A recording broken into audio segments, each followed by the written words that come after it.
మానవ సేవయే మాధవ సేవే అని శ్రీమద్ విరాట్ పోతులూరి వీర బ్రహ్మేంద్ర స్వామి బోధించిన విషయాన్ని ప్రతి మానవుడు ఆచరణలో పెట్టినాడు.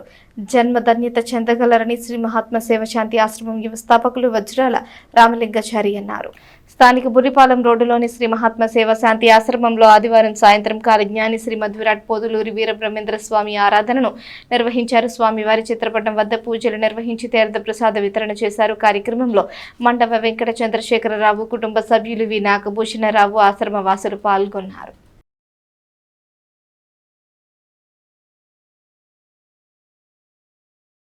బ్రహ్మేంద్ర స్వామి వారు చెప్పినట్లు ప్రతి మానవుడు సహనము ఓర్పు కలిగి ఉండాలి. ఏ కార్యక్రమాన్ని కానీ ఓర్పు అనేది చాలా అవసరము, సహనం అవసరము, క్రమశిక్షణ కావాలి. మనసు ఇష్టం వచ్చినట్టు ప్రవర్తిస్తే అది మనిషి లక్షణం కాదు అని ఆయన అనేక విధాలుగా అందరికీ చెప్పుకొచ్చాడు.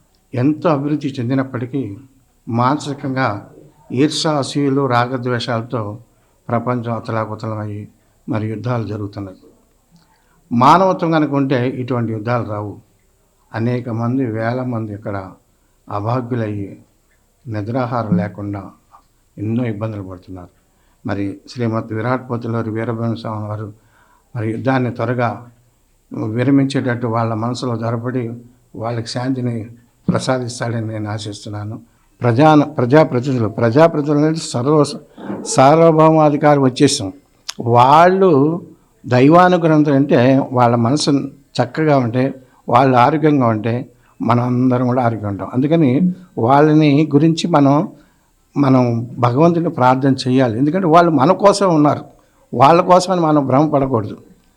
మనకంటే ఎక్కువ శ్రమ, ఎక్కువ బాధ్యతలు వహిస్తున్నారు. కాబట్టి మరి మంత్రివర్యులు నాదెండ్ల మనోహర్ గారికి, ఆల్పాటి రాజేంద్ర ప్రసాద్ గారికి, ఎమ్మెల్సీ గారికి, అట్లే మాజీ శాసనసభ్యులు శ్రీ అన్నాపతి శివకుమార్ గారికి అందరికీ